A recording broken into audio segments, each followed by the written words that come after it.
जय हिंद। आप देख रहे हैं लाइव टाइम्स, आपके साथ में हूं वंदना स्टोही, मेरे साथ राजेश जी। हम बात करने वाले हैं डोनाल्ड ट्रंप की। जी हां, डोनाल्ड ट्रंप का अगला एक्शन क्या होगा? क्या ईरान अब उनके निशाने पर है? वेनेजुएला पर कब्जा करने के बाद ईरान को वो धमकी देते हुए नजर आ रहे हैं। खामनेई को खुले तौर पर उन्होंने कह दिया है कि जो प्रदर्शन उनके खिलाफ हो रहे हैं, प्रदर्शनकारियों पर अगर जरा सी भी खरोच आती है तो अमेरिका इसमें हस्तक्षेप करेगा।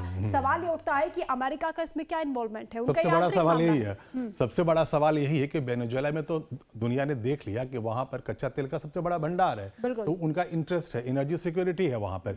लेकिन ईरान में क्या है? अब स्थिति ऐसी आ गई है वंदना कि लोग ये बात कर रहे हैं पूरी दुनिया में कि ईरान पे अगला वो हमला कर सकते हैं।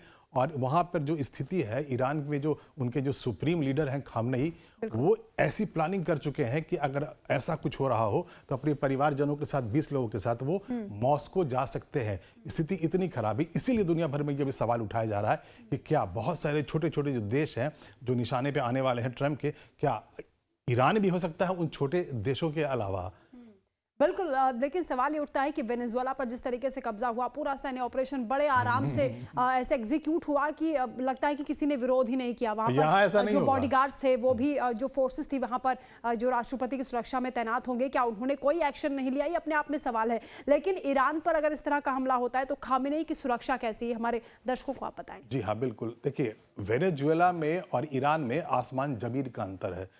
ईरान के पास इंटरकॉन्टिनेंटल बैलिस्टिक मिसाइल्स का जखीरा है और बहुत खतरनाक मिसाइल्स का जखीरा है। और साथ में खामेनेई का जो इंटरनल जो सिक्योरिटी होता है वंदना, उसके जो इलीट क्लास के जो कमांडोज उनकी सुरक्षा करते हैं, वो कोई छोटे मोटे आम जवान नहीं है, आर्म फोर्स के कोई नॉर्मल जवान नहीं है। उन्हें कहा जाता है वली ए अम्र। और ये जो उनका इस्लामिक रिवोल्यूशनरी गार्ड कोर है, IRGC, जिसे पूरी दुनिया कॉमन नेम से जानती है, उसका जो सबसे खतरनाक यूनिट है वो है। और वो राउंड द क्लॉक उनकी सिक्योरिटी का पूरा इंचार्ज वो होते हैं, उनकी मर्जी से उनका मूवमेंट होता है। तो अगर कोई एक ऐसी परिस्थिति बन भी जाती है जहां पर अगर ट्रंप के मन में आ जाए कि चलो एक बार फिर चलते हैं ईरान और खामेनेई को हम पकड़ के ले आते हैं, तो वो इतना आसान नहीं होगा। क्यों? एक और बात है यहाँ पर बहुत जरूरी है दर्शकों को ये बताना कि ईरान अपनी लड़ाई ज़्यादा खुद नहीं लड़ता है, वो अपने प्रॉक्सीज के सहारे लड़ता है जो चारों तरफ से आसपास से होते हैं। तो अगर एक ऐसा सीन बनता है तो जो प्रॉक्सीज हैं, हिजबुल्लाह है, हमास है, इस तरह के जो भी एक्टिव हैं, जो बच गए हैं वो एक्टिव हैं, वो भी साथ में लड़ेंगे ईरान के। जैसा कि आप बता रहे हैं कि खामेनेई इस बात को भांप रहे हैं कि उन्हें किडनैप किया जा सकता है, भले ही कितनी कड़ी सुरक्षा हो, लेकिन अगर अमेरिका चाहता है तो वो करके दिखाता है। वहाँ के जो सैन्य ऑपरेशंस होते हैं वो एक मिसाल बनते हैं। अब खतरनाक ऑपरेशन जिस तरीके से वेनेजुएला में हुआ, वो तो तेल के लिए इंटरेस्ट था। यहाँ पर ईरान में ऐसा क्या है जिसको लेकर अब यहाँ पर डोनाल्ड ट्रंप हस्तक्षेप करना चाहते हैं? दूसरी चीज ये है कि अब जहाँ पर भी इंटरनल कोई इश्यूज चल रहे होंगे या गृह युद्ध जैसे हालात होंगे, खामेनेई के खिलाफ जिस तरीके से लोग सड़कों पर उतरे हैं, क्या वो इसका फायदा उठाना चाहते हैं? क्योंकि जब वो कहते हैं कि अमेरिका फर्स्ट नीति पर वो काम कर रहे हैं, वेनेजुएला पर जो हमला हुआ उसको लेकर भी वो अमेरिका के लिए कह रहे हैं कि उनके फायदे के लिए हमने किया है। दूसरा, वेनेजुएला फर्स्ट की नीति की अब बात कर रहे हैं कि वेनेजुएला को फिर से ग्रेट बनाना है। अब ईरान में जिस तरह की बातें अब हो रही हैं डोनाल्ड ट्रंप को लेकर, बीते कुछ दिन पहले हमने देखा था कि सीनेटर ग्राहम के साथ उनका एक फोटो आया था जिसमें हाथ में उन्होंने कैप पकड़ा हुआ था, कैप पर लिखा था मेक ईरान ग्रेट अगेन। और उसके बाद से चर्चा शुरू हुई कि ईरान में डोनाल्ड ट्रंप कुछ करना चाहते हैं। इसी के बाद से ये लग रहा है, उसी दिन के बाद से लोगों को लग रहा है कि अगला जो निशाना है ट्रंप का वो सीधा ईरान में जाने वाला है। तो अब बैकग्राउंड पर हम बात कर लेते हैं कि आखिर ऐसा हो क्यों रहा है। बिल्कुल। अमेरिका आज से नहीं, कई वर्षों से, दशक से ईरान के साथ सीधी लड़ाई तो एक ही बार अभी हुई, कुछ दिन पहले हुई है, लेकिन वो बचता रहा है। लेकिन लगातार सैंक्शंस लगा रहा था ईरान के ऊपर, क्योंकि ईरान न्यूक्लियर बॉम्ब्स बनाने के कगार पर पहुंच गया था।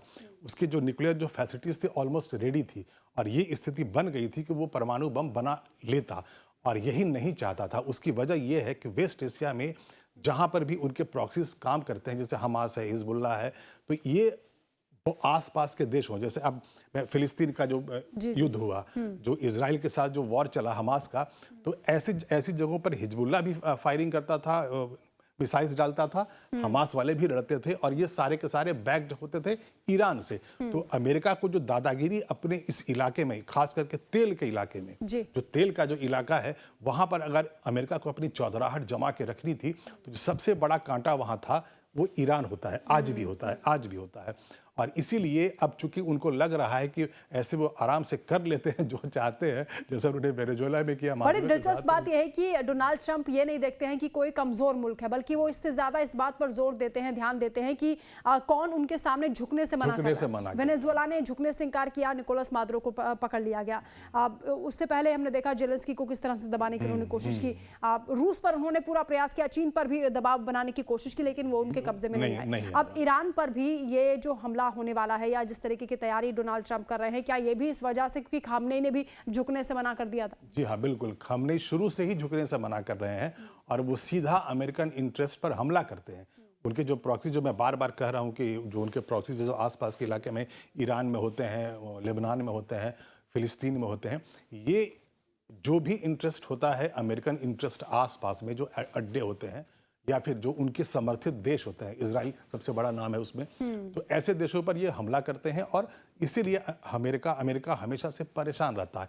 और पीछे उसकी वजह सिर्फ यही है कि पूरा का पूरा जो इलाका है वो एनर्जी वाला इलाका है, तेल का इलाका है और उस पर टोटल कंट्रोल ट्रंप चाहते हैं। अब एक तरफ उन्होंने वेनेजुएला पर कब्जा कर लिया है, अब जो उनकी नज़र होगी वो इसी तरफ होगी कि अगर हम ईरान पर भी कब्जा कर लेंगे तो जो पूरा का पूरा इलाका है वो उनके कब्जे में आएगा या उनकी चौधराहट में उनकी मर्जी से वो चलेगा। इसीलिए अच्छा, सारे कमजोर देशों को ग्रेट बनाने का ठेका डोनाल्ड ट्रंप ने ले लिया है, तो मुझे लगता है कि बांग्लादेश पर भी उनको नजर डालनी चाहिए। वहां भी आंतरिक मामले चल रहे हैं, वहां तो बहुत बुरे हालात हैं। ये आपने बहुत अच्छा सवाल उठाया है, लेकिन यहाँ पर जब भी अगर उनको लगता होगा कभी कि चलो फिर बांग्लादेश को भी हम ग्रेट बनाते हैं, तो वहां पर उन्हें हमारे प्रधानमंत्री नरेंद्र मोदी का चेहरा याद आता होगा। और इसी फ्रस्ट्रेशन में बार बार कहते हैं कि नरेंद्र मोदी है एक बहुत टफ इंसान है। हाँ, अच्छे इंसान है, लेकिन बहुत टफ इंसान है। जब भारत के इंटरेस्ट की जब बात आती है तो वो कभी भी झुकते नहीं है। तो अगर उनको कभी लगेगा कि हाँ बांग्लादेश को चलते हैं, ग्रेट बनाते हैं, तो उन्हें सबसे पहले भारत याद आएगा, भारत के प्रधानमंत्री याद आएगा और ये वो कभी कर नहीं पाएंगे।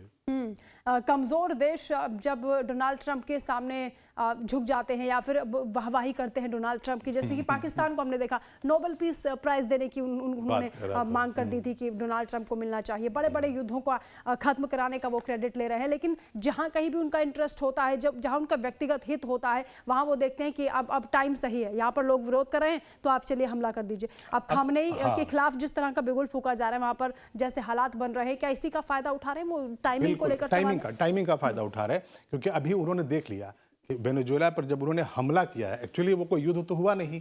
आप वहां गए, एक चुने हुए राष्ट्रपति को आप पकड़ करके उनकी पत्नी के साथ आंखों पर पट्टी बांध के हथकड़ी लाके आप लेकर चले आते हैं और यहाँ अपने कोर्ट में अमेरिका के कोर्ट में उन्हें आप प्रोड्यूस करते हो और ट्रायल शुरू आपने कर दिया। भाई आपको क्या अधिकार है? वहां एक राष्ट्रपति है, एक देश है, आपके पास ऐसा कोई अधिकार था ही नहीं। तो अब उनका मन है ना, वो बढ़ गया होगा। उनको लग रहा है कि जब मैं यहाँ कर सकता हूँ, पूरी दुनिया चुप बैठी है, पुतिन कुछ कर नहीं सकते हैं। उन्होंने खुद यूक्रेन में युद्ध थोप रखा है, वो कुछ करेंगे नहीं। चाइना बहुत संभल के बात करता है, उसे अपनी इकोनॉमी को मजबूत को बना के रखना है, मजबूत हमेशा, तो चाइना सीधे कुछ बोलेगा नहीं। भारत वैसे भी तटस्थ रहता है, तो उनको ये लग रहा है कि वेस्ट तो पहले ही से नहीं बोलेगा, नेटो के कंट्रीज के साथ होते हैं, तो उन्हें लग रहा है कि क्यों ना अभी इसी बार जो उनका जो एक मामला जो बार बार जो उठ कर आता है ईरान के साथ, हमेशा के लिए सेटल कर दें।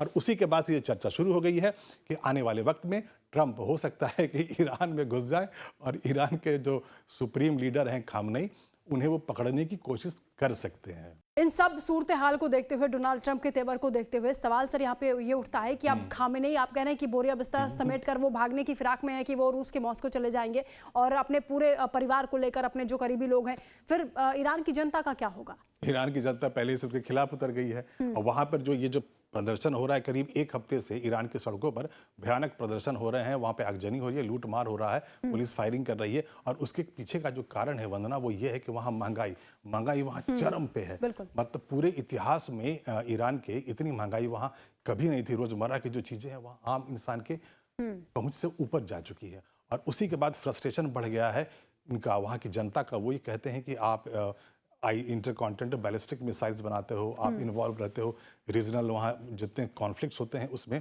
लेकिन जो ईरान की जनता है उसके लिए आप कुछ नहीं कर पा रहे हो, और इसीलिए आप अपने घर को नहीं संभाल पा रहे हो।